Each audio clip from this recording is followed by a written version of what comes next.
데살로니가전서 3장 1절부터 3절까지. 오늘 살펴볼 데살로니가전서 3장에는 믿는 사람들이 생활 속에서 받게 되는 고난에 대한 말씀을 하고 있습니다.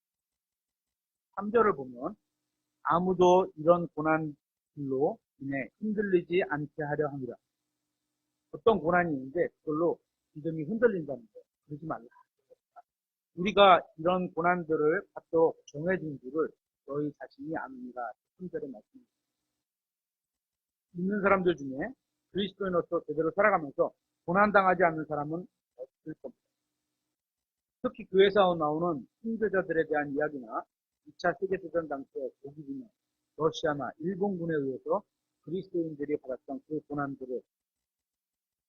고난들과 비교해보면 우리는 아마 상상을 초월할 겁니다. 이들이 당한 고난과 지금 우리가 당한 고난을 비교해보면 엄청난 격차가 있다는 것을 인정하게 됩니다.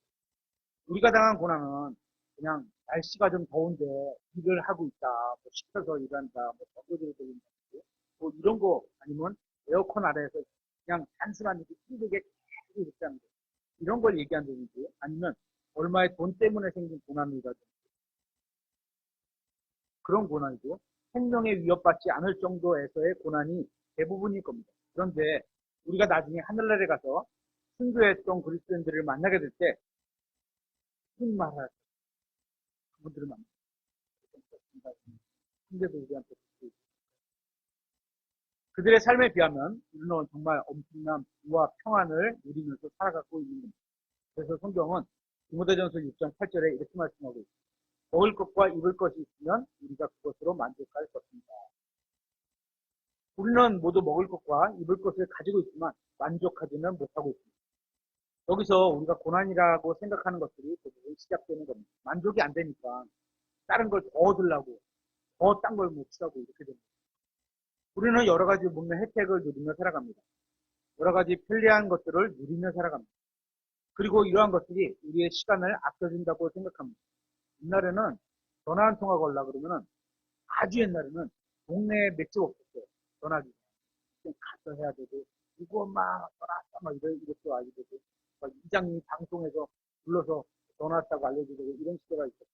또 시간이 조금 지나서는 집에 공중전화가 있긴 하지만 길거리에 있는 공중전화를 이렇게 나가서 거는 시대가 있어요. 지금은 그냥 앉아가지고 딱 스마트폰으로 딱 전화 거는 이런 편리한 시대를 살고 있고, 지금 우리가 누리는 편리한 것들이 없었던 예전에 살던 그리스도인들은 삶에 필요한 일을 하고도 저녁에 모여서 힘들죠. 그러니까 모여서 성경을 읽었습니다.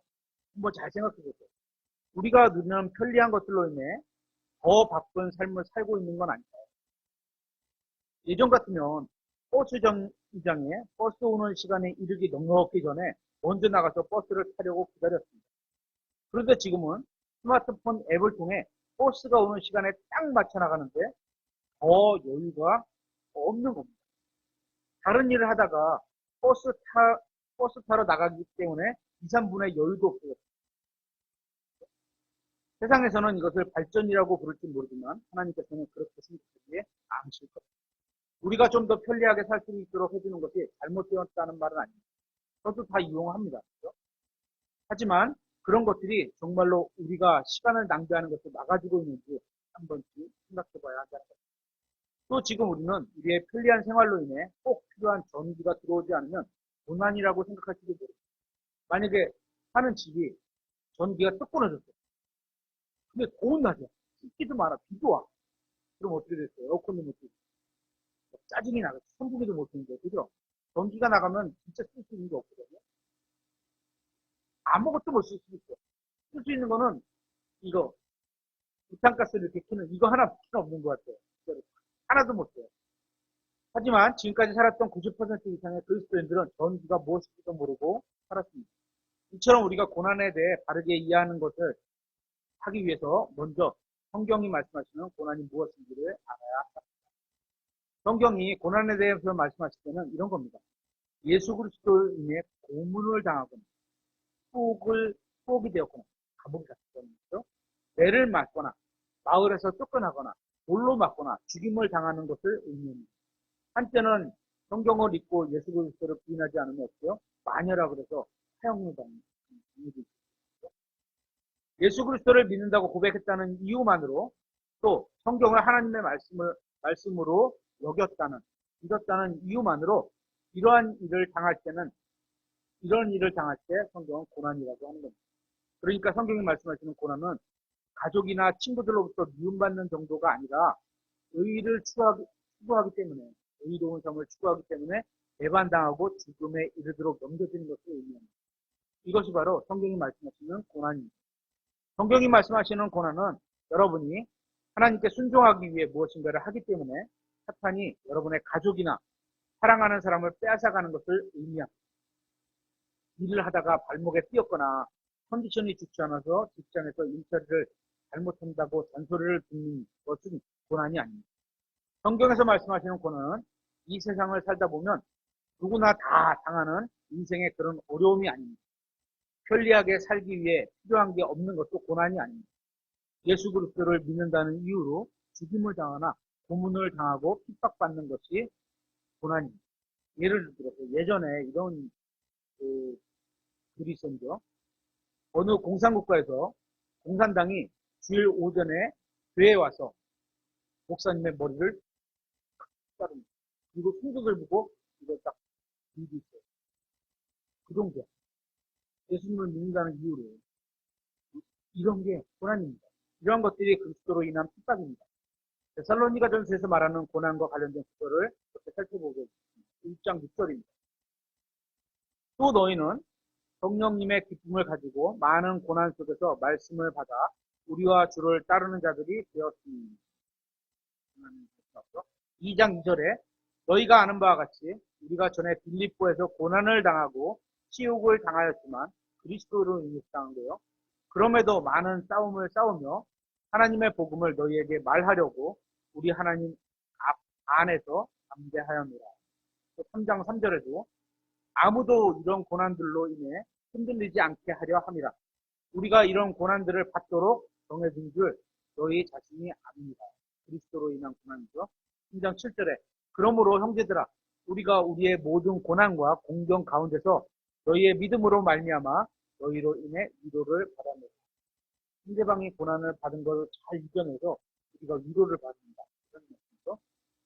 우리는 앞장에서 1장 살펴볼 때 데살로니가 교회 성도들은 우리의 본인이 되는 성도들이라는 것을 살펴봤고 2장에서는 그들의 교회에서 행해졌던 사역도 본이 되는 사역임을 살펴봤습니다.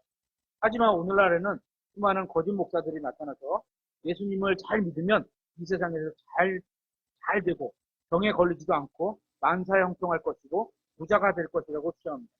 마치 신앙의 척도가 이 세상에서의 번영인 것처럼 가르칩니다. 하지만 데살로니가 교회의 성도들을 보면 그러한 주장이 모두 거짓임을 알 수 있습니다. 데살로니가 교회의 성도들은 본이 되는 이상적인 그리스도인들이었지만 이 세상에서의 많은 고난을 겪기 때문입니다. 사도 바울은 그리스도인들이 고난당하게 될 것을 말하고 있습니다. 로마서 8장에, 고린도서 4장에, 고린도서 12장에, 빌립보서 1장에, 데살로니가서 10장. 디모데후서 3장 12절에 이렇게 써 있죠. 참으로 그리스도 예수님 안에서 하나님의 뜻대로 살려고 하는 모든 자는, 여기서 살려고 한다는 라이브 이렇게 했는데요. 리브 이렇게 했는데요. 현재 살아가는 거예요. 옛날에 살았던 뭐 이런 거 아니고 현재 살려고 하는 모든 자는 핍박을 받을 것입니다. 그렇게 살아가려고 하면 세상에 속한 사람들로부터 핍박을 받을 것이다. 하나님의 뜻대로 살려는 사람은 핍박을 받을 것이다. 이것이 진리입니다. 저는 지금 성경이 말하는 그리스도인으로서의 핍박을 제대로 받은 적이 없는 것 같아요. 저는 그런 것 같아요. 받았다거나 뭘 못해서 받았다거나 이런 거지. 저희 믿음으로 인해 누군가에게 미움을 받고 잔소리를 들은 적은 있지만 그렇다고 핍박을 받은 적이 없는 것 같아요. 이 정도. 만약 여러분이 바르게 살고 하나님의 뜻대로 살고자 한다면 그리스도로 인한 핍박을 받게 될 것이라고 성경은 말하고 있습니다. 그럴 때 기뻐하라고 성경은 말합니다. 이제 성경이 말씀하시는 고난의 정의와 목적을 한번 살펴보도록 하겠습니다. 만약에 우리가 지금 죽어서 하늘나라에 간다고 해도 모든 슬픔과 질병과 고통과 고난과 눈물이 사라지게 되는 것은 아니에요. 지금 죽어도. 성경에 보면 계시록 21장에 큰 흰 왕자의 심판이 끝나고 나야만 모든 눈에서 눈물이 사라질 것이라고 말씀하고 있습니다. 그러니까 지금으로부터 적어도 몇 년? 천년이란 기간과 대환란 7년, 요 1007년이라는 기간이 지난 이후에야 궁극적인 모든 슬픔이 사라지게 될 것이라고 성경이 말하고 있습니다. 그런데 욥기에서는 사람이 태어나서 고생하는 것이 불피가 위로 날아가는 것처럼 당연하다고 말을 합니다. 이것은 절대적인 하나님의 법칙이라는 겁니다. 사람이 태어나서 고난당하는 것은 절대적인 법칙이다. 지금 이 세상은 사탄이 지배하고 있기 때문에 이 세상에서 태어나는 모든 사람은 고생하게 될 수밖에 없습니다. 따라서 우리가 어떤 인생을 살든 상관없이 우리 인생에는 고생이 가득한 인생이 될 겁니다. 그런데 우리의 인생은 길지 않습니다. 힘들게 살아가는 사람들은 되게 길게 느껴지겠어요. 그죠? 상대적인 거잖아요. 편안하고 뭐 맨날 여유 있게 사는 사람들은 시간이 금방금방 갈 거예요. 근데 힘든 사람들은 하루하루가 진짜 힘들잖아요. 길게 가는 것도 있겠죠. 하지만 그 긴 것도 어, 예, 하나님의 관점으로 보면 그렇죠? 길지 않다는 거죠. 그 길지 않은 인생을 살면서도 한 가지 문제가 해결되면 또 다른 문제가 올 것이고, 한 가지 괴로움이 지나가면 또 다른 괴로움이 올 것이고, 하나의 어려움이 지나가면 또 다른 어려움이 올 겁니다. 이것은 모든 그리스도인들이 다 마찬가지입니다. 요한복음 16장 37절에 너희에게 이 일들을 말한 것은 너희가 내 안에서 화평을 얻게 하려 함이라. 세상에서는 너희가 환난을 당할 것이나 기운을 내라. 세상에서는 고난을 당할 겁니다. 하지만 예수님께서 말씀하시죠. 기운을 내라. 내가 세상을 이겼노라 하십니다. 예수님께서는 자신의 제자들에게 그들이 세상에서 환난을 당하게 될 것이라고 말씀하고 있습니다. 하지만 주님께서는 제자들에게 평안을 주시겠다고도 약속하셨습니다. 하지만 환난을 가져가시고 평안을 주시겠다는 게 아니라 환난은 그대로 두고 그 환난 가운데서 평안을 주시겠다는 겁니다. 풍랑 가운데 애가 있지만 그 안에서 예수님이 평안하게 주무시는 그 평안을 주겠다는 겁니다. 우리가 환난 가운데서도 평안을 누리느냐 그렇지 않느냐는 각자가 믿음으로 받아들여야 하는 부분입니다. 똑같은 일인데도 아내는 믿음으로 잘 평안하게 유지하고 가는데 남편은 믿음이 없어서 평안이 없이 그냥 불안하고 또 어떻게 살아 이런 마음이 가지고 차이가 났습니다. 많은 그리스도인들이 예수님처럼 되고 싶다고 말을 합니다. 저도 이런 말을 합니다. 근데 예수님처럼 살고 싶다고도 말을 합니다. 근데 성경대로라면 여러분이 예수님처럼 살면 세상은 여러분을 미워할 겁니다. 올바른 얘기를 하고 거짓 안 하고 의롭게 살고 정직하게 살고 이러면 금방은 좋을지 모르지만 길게 놓고 나면 결코 세상은 좋아하지 않아요. 같이 어길 땐 같이 부리해야 되고 자기들이 부리할 땐 같이 부리하기로 원하지. 여러분에 대한 거짓말을 하고 괴롭히고 배반할 것이고 거짓으로 고소할 겁니다. 이게 예수님 것이죠. 이와 같을 건데도 여러분은 정말로 예수님처럼 되고 싶은 마음이 있습니까? 예수님처럼 살고 싶습니까? 여러분은 누구의 사랑을 받고 싶습니까? 하나님의 사랑입니까? 세상의 사랑입니까? 만약 여러분이 모든 길에서 예수님을 따른다면 세상은 여러분을 미워할 것입니다.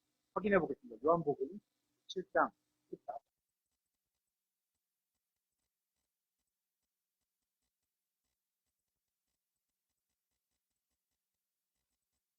요한복음 17장 14절.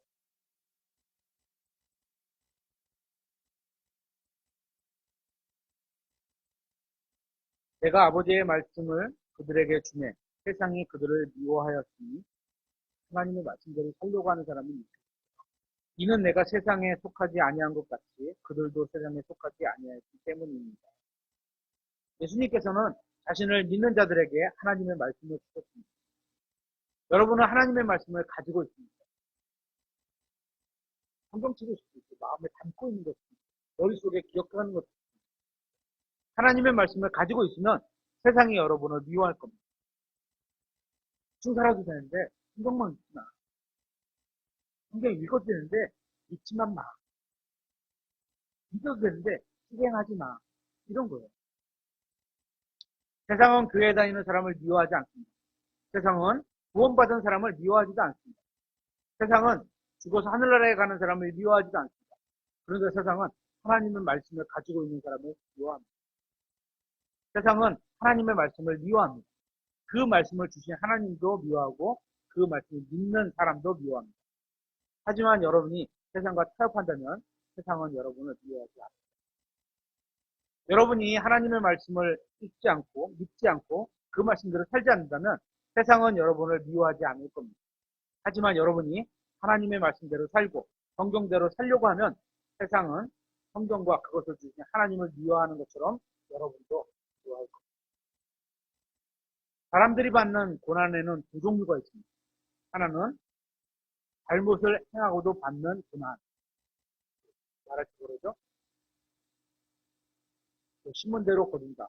쌤통이다. 이런 말이죠. 베드로전서 2장 20절에 너희가 너희 잘못으로 인해 매를 맞고 참으면 그것이 무슨 영광이냐? 마땅하다는 얘기입니다. 높임받을 게 없다는 거예요. 그러나 너희가 잘 행하다가 그것으로 인해 고난을 당하면서도 끈기 있게 그것을 견디면 이것은 하나님께서 주실 만한 것입니다. 만일 여러분이 잘못된 일을 해서 고난받으면 그것은 주님으로 인해 받는 고난이 아닙니다. 대부분이 이런 거죠. 만일 나쁜 짓을 해서 고난을 받으면 그것은 주님을 위해 고난받는 게 아니라 뿌린 대로 거둔 겁니다. 이것은 그리스도인이 받아야 하는 고난이 아닙니다. 다른 하나는 여러분이 하나님 앞에서 하나님의 말씀과 양심에 따라 바른 일을 했는데 그것으로 인해 고난을 받는다면 그것은 하나님의 뜻대로 받는 고난이고 성경이 말씀하시는 그리스도인의 고난입니다. 베드로전서 2장 19절에 사람이 부당하게 고난 당하고도 부당한 거예요. 잘했는데 처신을 잘못된 처신이 맞는 거죠. 고난을 당하고도 부당하게 고난을 당하고도 하나님을 의식함으로 고통을 견디며 두 가지를 해야 되네요. 부당하게 고난을 당하는 경우가 있고 그거로 인해서 하나님을 의식해서 고통을 버텨라. 당하는데 끝나면 안 돼요. 견뎌야 되는 거죠. 이것은 감사할 일이냐. 대부분의 사람들은 자기만 특별한 고난을 받는다고 생각합니다. 저도 그랬고 한참 고난을 받을 때는요 그렇게가 생기는 게 아니에요. 다른 사람은 다 잘 사는 것 같아요. 왜 나만 그러죠? 이렇게 생각이 듭니다. 해결할 방법이 없는 거죠. 그런데 성경은 여러분이 받는 고난과 동일한 고난을 수백만 명이 받는다고 말합니다. 베드로전서 4장 12절에 사랑하는 자들아 너희를 단련하려고 오는 불같은 시련에 관하여는 마치 이상한 어떤 일이 너희에게 일어난 것 같이 이상히 여기지 말라. 너희만 일어나는 게 아니다. 이런 얘기입니다. 알려지지 않아서 그렇지 세상을 잃은 사람들도 많고 자식을 잃은 사람들도 많고 병으로 누워있는 사람들도 많고 회복될 가능성이 전혀 없는 가족을 돌보는 사람들도 많이 있습니다. 그러니까 우리가 고난당할 때 나만 당하는 것처럼 이상히 여기지 말라는 거죠. 시기와 모양과 내용이 좀 다를 뿐 누구나 다 고난을 특히 주님을 위해 살려고 하는 사람은 다 더 고난받는 생활은 죄로 저주받는 이 세상의 삶의 일부이라고 생각해야 됩니다. 계속해서 13절에 오히려 너희가 그리스도의 고난에 참여하는 자가 되었으므로 기뻐하라. 이것은 그분의 영광이 드러날 때 너희가 넘치는 기쁨으로 또한 즐거워하게 하려 함이라. 너희가 그리스도의 이름으로 인해 모욕을 당하면 행복하니 이는 행복하세요? 예수님의 이름으로 모욕을 당했는데 떠나쳐가 행복하세요? 행복하라는 얘기예요. 잘하고 있구나. 행복하다. 이는 영광의 영, 곧 하나님의 영께서 너희 위에 머물러 계시기 때문이다. 그들 편에서는 그분께서 비방을 받으시나 너희 편에서는 영광을 받으십니다. 그러나 너희 중 아무도 살인자나 도둑이나 악을 행하는 자나 남의 일에 참견하는 자로 고난받지는 말라. 그럼에도 어떤 사람이 그리스도인으로 고난받으면 그는 부끄러워하지 말고 도리어 이 일로 인해 하나님께 영광을 돌리라. 그렇다고 너무 거만하면 안 돼요. 부끄러워하지 말고 이 말은 거만하라는 얘기는 아닙니다. 부끄러워서 숨고 이런 게 아니고, 그렇다고 너무 목을 뻑뻑하게 들고 그래 빼봐 이러지는 않아요. 이처럼 성경에 의하면 두 가지 종류의 고난이 있습니다. 우리가 잘못된 일을 해서 고난을 당하면 아무런 상급이 없습니다. 하지만 우리가 그리스도인으로서 바른 일을 하다가 고난을 받으면 하나님께서 보상을 주실 것입니다. 그래서 예수님께서는 우리가 바른 일을 하다가 고난을 받게 되면 기뻐하라고 말씀하고 있습니다. 왜냐하면 하늘에서 큰 보상을 받게 되기 때문입니다. 우리가 그리스도인답게 행동하고 살기 때문에 직장을 잃게 된다면 그런 경우도 있어요. 다르죠. 예를 들어서 그 사장님이 여자 사모한테 야, 그 자대 입고 점포된 수정에서 이렇게 영수증 적금을 처리해 이럴 수 있잖아요. 그죠? 죄송합니다 사장님. 이러면 국가를 잘리겠죠.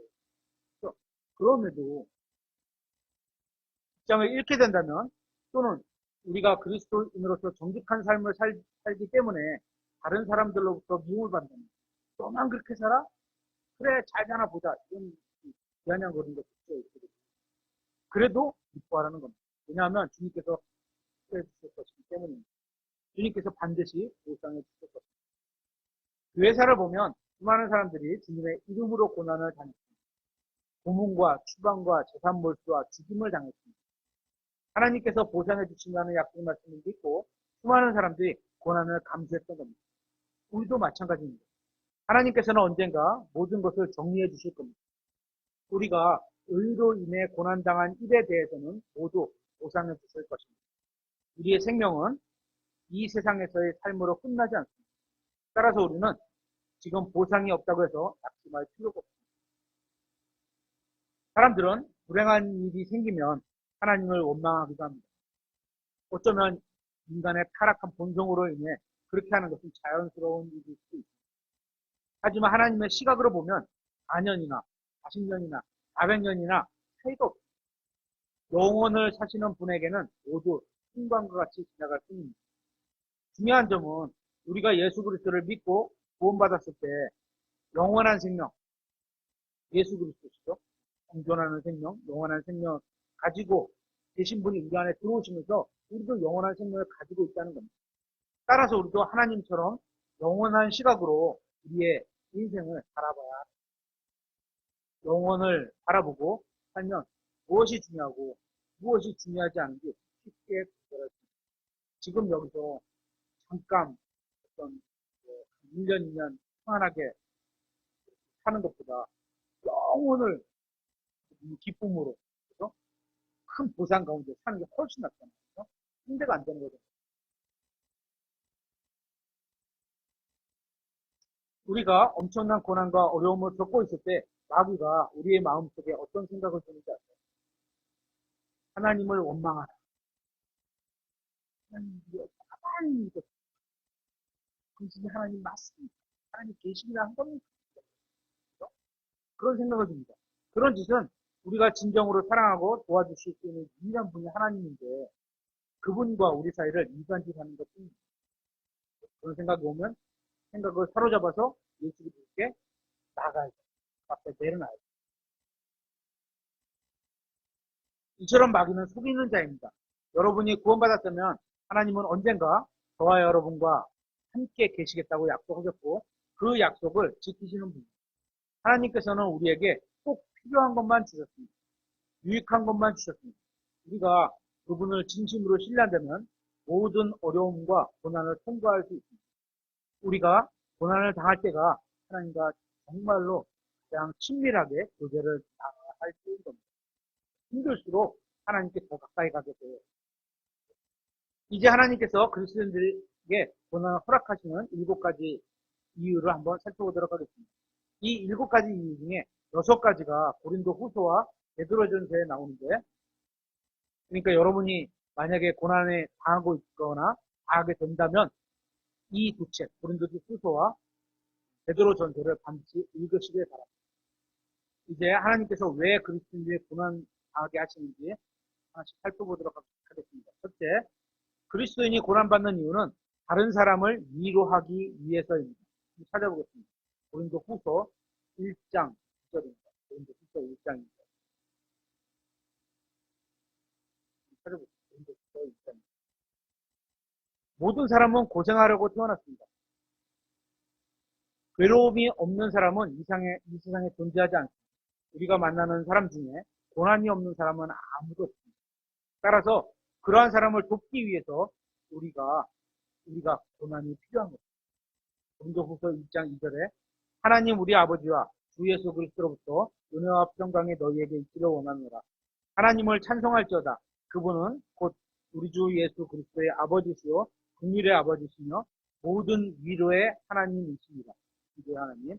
그분께서 우리가 모든 환난을 당할 때 우리를 위로하시면 우리 자신이 하나님께 위로받을 때 얻은 위로를 힘입어 우리가 어려울 때 하나님의 위로를 받았다는 거예요.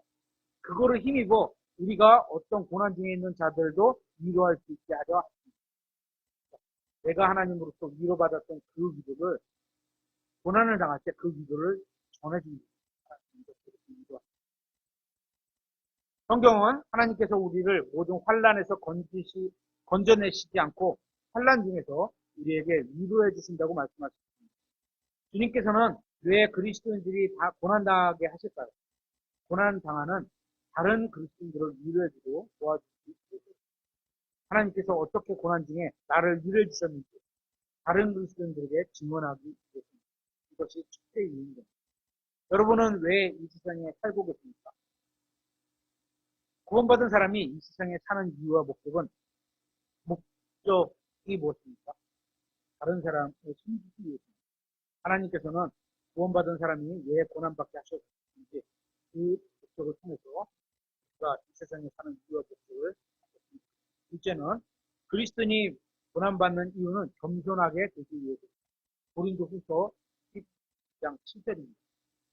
계시들이 넘침으로 말미암아 내가 분량 이상으로 높여지지 않게 하려고 주께서 내게 육체 안에 다시 곧 사탄의 사자를 주사. 이 사자는 라이온이 아니에요. 메신저라고 말을 전달하는 사람이에요.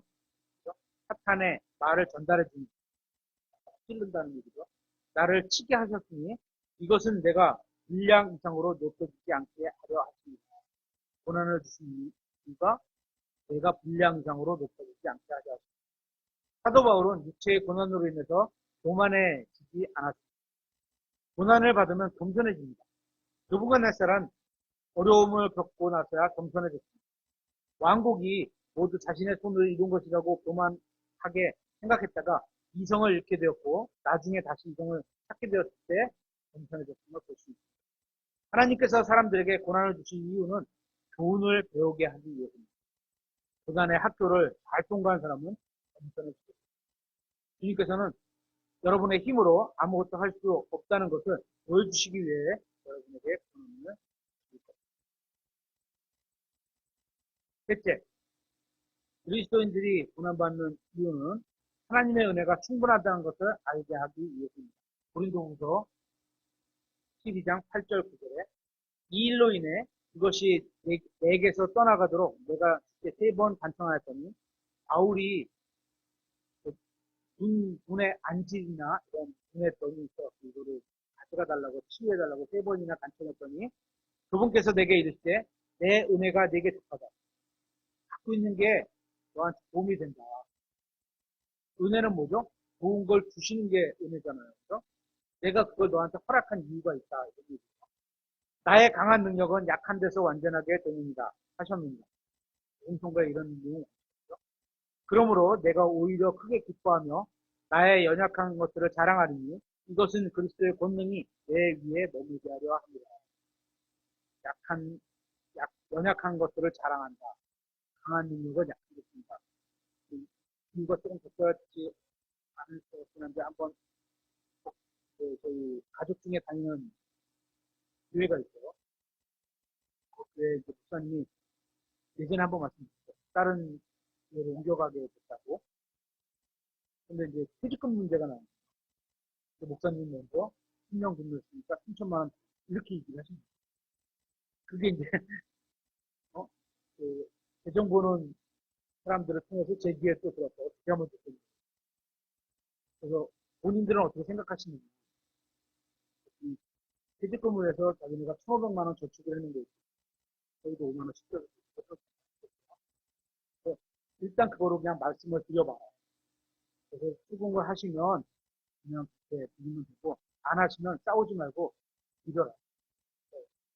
교회가 불났나 봐요. 성도, 교회, 목사님은 떠나가면 그만이지만 여기는 거기 될 수 없다. 하고 부흥함으로는 드려라. 왜냐면 고린도 전서에 보면 세상을 판단할 너희가 세상 재판장에 가서 판단을 받는 걸 합당하지 않게 말씀하십니다. 그렇다고 저쪽에서 고소할 아닙니다. 재판 걸지는 않으시겠죠. 목사님이니까 걸지는 않겠죠. 일단 걸어도 우리는 상대하지 말고 그냥 가서 거기서 판단받을 일이 아니에요. 그런 일이 있어요. 근데 결정 아닙니다. 하나님께서는 왜 그리스도인들에게 고난을 허락하실까? 고난을 또 주실까? 하나님의 은혜가 충분하다는 것을 배우게 하기 위해 성경을 읽는 것과 가르치는 것과 배우는 것과 다른 사람들에게 알려주는 것 이런 것과 실제로 성경이 사실이라는 것을 체험을 통해서 아는 것은 완전히 다릅니다. 실제로 고난을 겪는 거하고 고난을 이렇게 해야 됩니다. 이거하고는 완전히 다른 거예요. 그리스도인으로 살라하고 그리스도인으로 살라고 애를 쓰는 거랑은 완전히 다른 거예요. 그래서 우리는 그런 말씀을 삶에서 적용을 하려고 하는 건 상대가 안 돼요. 성도 중에도 그러니까 설교를 굉장히 잘하는 분들이 있잖아요. 그죠? 그거하고 실제로 사면 별개예요. 따라가면 너무나 좋은데 별개예요. 외래 설교를 잘했는데 잘 듣고 그 받은 성도님께서 믿음으로 살라고 삶에서 굉장히 애를 쓰고 이렇게 되면 하나님 보실 때는 여기는 A급 정도고 여기는 B급, C급 목사입니다. 상대가 안 돼요. 하는 거는 완전히 다르죠. 넷째, 그리스도인이 고난받는 이유는 영적으로 성장하게 하기 위해서입니다. 고난이 없으면 성장이 아닙니다. 로마서 5장 3절입니다. 고난을 당하지 않거나 고난이 올 때 도망친 사람은 평생 영적으로 어떤 어린아이 상태에 머물러 있게 됩니다. 딱 고난이 되는데 피할 길을 내신다고 쏙 피해서 가. 그러면 이 부분에 대해서는 항상 어린이입니다. 또 다음에 다른 이거랑 이상한 고난이 또 오면 또 피해가 또 피해가. 예를 들어서 이런 거죠. 하나는 잘해. 그래서 오른팔은 건강한 거 쭉쭉쭉 잘해. 이쪽 팔은 덜 잘해. 표현이 좀 이상한 표현이래. 왜냐면 우리는 그리스도의 몸인데 골고루 닦아서 골고루 다 건강해지잖아요. 근데 이 믿음은 예를 들어서 우리가 뭐 누구한테 주는 걸 잘해 뭐 이런 거라면 오른쪽 믿음이라고 했죠. 왼쪽 손이 갖고 있는 어떤 거? 어려운 일이 있으면 피해가려고 그래요. 그걸 믿음으로 이겨내려고 하지 않아요. 그럼 이건 못 자라는 거예요. 하기 싫어도 참고 하는 법을 배워야 성장할 수 있어요. 공부도 마찬가지예요.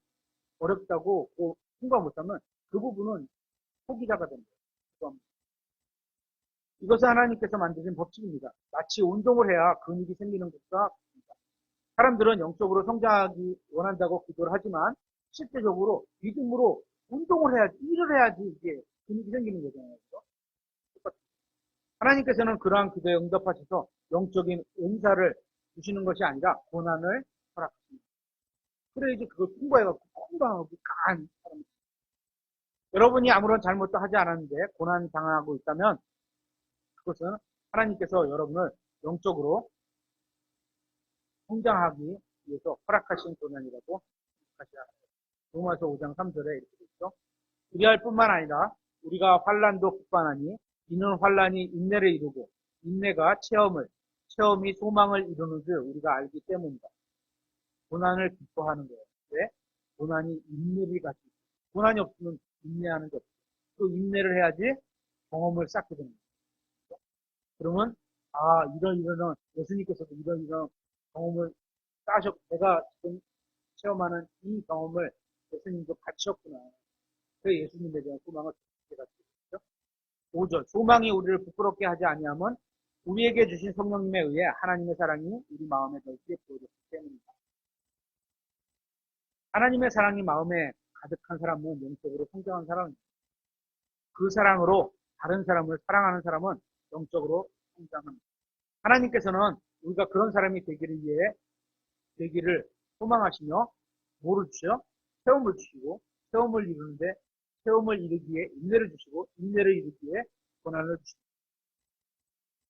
우리의 영적 성장을 다루는 첫째 단계는 은사와 능력이나 재능이나 축복 대신 고난받는 그래야지 그 부분에서 승관할 수 있는 고난이 모든 영적 성장의 기초로 이루기 때문입니다. 슬픔, 책임감, 고난, 문제들, 실망 이런 것들을 겪어보지 않으면 영적으로 성장할 수 없습니다. 이러한 것들이 우리가 그리스도를 닮아가도록 만들어주기 때문입니다. 우리가 아이들로 인해 느끼는 기쁨과 절망과 어려움을 하나님께서는 우리를 보시면서 똑같이 느끼실 거라고 합니다. 애들이 공부를 안 해. 해야 될 공부를 안 해. 부모가 볼 때 마음이 아프겠죠. 하나님이 우리를 똑같이 해야 될 거라. 다섯째, 그리스도인이 고난받는 이유는 고난을 통해 행복을 배우게 되기 때문입니다. 베드로전서 3장 14절에 그러나 너희가 의로 인해 고난을 당하면 행복하니 의롭게 살았는데 고난을 당하면 행복하다니 그들이 두렵게 하는 것을 무서워하지 말고 불안해하지도 말고 사람들로 인해서 예전에 그 미국 그 기독교 영화 중에 백수가 나오고 현장에서 만난 사람이 그 사람을 직원으로 채용을 하죠. 그 보셨어요. 거기서 집에서는 아내가 이제 잘린 그 회사의 직원이 있는데 그 뭐였죠? 그 자제손장이었나요? 영수증인데 돈을 뺏어달라고 그런 것 때문에 그런 거를 거절을 하게 되면 회사는 자를 뿐이죠. 근데 아내는 이제 집에서 이거 어떻게 되냐 이런 마음으로 기도하고 기다리고 있는 거예요. 근데 남편이 그래도 다행히 담대하게 의로운 결정을 하고 판단을 딱 했는데 사장님은 그걸 기다리는 거예요. 그런 사람을 쓸 자리가 있는 거예요. 회사에는요 의로운 사람도 써야 되고 회사는 미안하지만 불의한 사람도 좀 있어요. 제가 봤을 땐 우리는 교회는 그런 게 아니니까 회사는 그래요. 근데 우리는 불의한 자리에 가고 있습니다. 그래서 만약에 가게 되면 자세 완전해야 되죠. 생산도 잘해야 되지만 자세 분수 그다음에 남들이 일을 잘하나 못하나 판단할 수 있는 감사실 이런 데는 다른 데도 다 하지만 쉽지 않죠. 특히 재정 보면서 사장님이 영수증 툭 갖다 주고 야 이거 회사 돈으로 처리해 이렇게 되면 또 완전 부정이잖아. 물론이잖아. 죄송합니다 못합니다 그러면 아까 잘리고 잘 행하고도 당하는 고난과 핍박을 잘 이겨내는 고생이 그렇기 때문에 그리스도의 고난에 동참하게 되는 행복하게 받아들여야 됩니다. 여건은 나빠졌지만 여섯째, 그리스도인이 고난받는 이유는 예수님께서 다시 오실 때 기뻐하게 하기 위해서입니다. 베드로전서 4장 13절에 오히려 너희가 그리스도의 고난에 참여하는 자가 되었으므로 기뻐하라. 이것은 그분의 영광이 드러날 때 너희가 넘치는 기쁨으로 또한 즐거워하게 하려 합니다. 그리스도인이 고난받는 여섯째 이유는 예수 그리스도께서 다시 오실 때 기뻐하기 위함입니다. 여러분이 복음을 전하고 주님을 섬기는 것은 여러분 자신이 아니라 주님의 영광을 위해서 하는 일이라고 생각하고 해야 돼요. 다른 사람이 여러분을 방해하고 욕하고 비난할 때 성령님께서 여러분에게 기쁨을 주십니다. 여러분이 육신이 아닌 성령님 안에서 걸을 때 하나님께서는 여러분에게 기쁨을 주십니다. 그리고 이 기쁨은 주님의 기쁨입니다. 고난을 받으니까 예수님과 같이 동행으로 가는 그런 기쁨입니다. 그리고 여러분이 주님을 위해 고난을 참고 견디면 주님께서 다시 오실 때 더욱 큰 기쁨을 얻게 됩니다. 일곱 번째, 그리스도인이 고난당하는 이유는 고난으로 인해 노동하지 않게 하기 위해 마음이 막 쿵쿵쿵 떨리지 않게 하죠. 고린도후서 1장 10절에 하나님의 모든 약속은 그분 안에서 예가 되고 다 이루신다는 얘기죠. 그분 안에서 아멘이 되어 그렇게 되기를 원한다. 아멘. 되어 우리를 통해 하나님께 영광이 됩니다. 여러분이 예수 그리스도를 개인의 구원자로 받아들였을 때 구원받았습니다. 여러분은 그러한 경험을 통해 하나님의 약속이 참되다는 사실을 알고 있습니다. 우리는 어려움과 고난이 아니었다면 성경이 말씀하시는 위로와 안위가 무엇인지 알지 못했을 겁니다. 하나님께서는 우리가 고난받을 때 위로해 주심과 우리가 앞으로 또 다른 고난을 받게 될 때 그것으로 인해 노동하지 않게 하기 위해서 우리에게 고난을 주십니다. 여러분이 더욱 하나님을 신뢰하기 위해 고난을 주시겠다는 겁니다. 이제 데살로니가전서 3장으로 돌아와서 쭉 읽어보고 마무리하고 마치도록 하겠습니다. 고난과 환난이 데살로니가 성도들의 인생에 어떤 영향을 끼쳤는지 읽어보고 마무리하도록 하겠습니다. 1절부터 데살로니가전서 3장 1절부터 그러므로 우리가 더 이상 참을 수 없고 우리만 아테네에 남는 것을 좋게 생각하고 우리 형제 곧 하나님의 사역자여 그리스도의 복음 안에서 우리의 동료 일꾼인 디모데를 보내었느니 이것은 너희를 굳게 하고 너희 믿음에 관해 너희를 위로하여 아무도 이런 고난들로 인해 흔들리지 않게 하려 합니다. 우리가 이런 고난들을 받도록 정해진 줄은 너희 자신이 압니다. 살펴봤어요. 우리가 너희와 함께 있을 때 우리가 환난 당할 것을 참으로 너희에게 미리 말하는데 과연 그렇게 되었고 당연하다는 얘기입니다. 그리스도인들은 너희가 그것을 아느니라. 이런 까닭으로 내가 더 이상 참을 수 없어서 너희 믿음을 알아보려고 사람을 보내오느니 이것은 어떤 식으로든 그 시험하는 자가 너희를 시험하여 우리의 수고를 헛되게 하지 못하게 하려 합니다. 테스트를 한번 해보는데 그죠? 넘어지라고 테스트하는 게 잘 이겨내라고 테스트를 주는 거죠. 우리가 모의고사를 이렇게 보는 것처럼 그죠? 긴장하지 말라 시험 볼 때 또 아니면 시험에 이런 게 나오니까 연습을 미리 해라 이런 것처럼 모의고사 보는 것처럼 사람을 보냈다는 거죠. 6절 그러나 지금은 디모데가 너희를 떠나 우리에게 와서 너희의 믿음과 사랑의 좋은 소식과 또 너희가 항상 우리를 기억하여 우리가 너희를 보기 원하는 것 같이 너희도 우리를 간절히 보기 원한다는 소식을 우리가 가져왔으니 그러므로 형제들아 우리가 우리의 모든 고난과 존경 가운데서 너희의 믿음으로 말미암아 너희로 인해 위로를 받았노라. 너희가 주 안에서 굳게 서 있으면 이제 우리가 사느니라. 우리가 우리 하나님 앞에서 너희로 인해 기뻐할 때 우리는 모든 기쁨으로 말미암아 우리가 너희로 인해 어떠한 감사로 다시 하나님께 보답할 수 있겠느냐? 우리가 밤낮으로 넘치도록 기도하나니 밤낮으로 넘치도록 기도하지는 못합니다. 그런 걸 읽으면서 이제 나를 살펴봅니다. 이것은 우리가 너희 얼굴을 보고 너희 믿음에서 부족한 것을 완전하게 하려 합니다.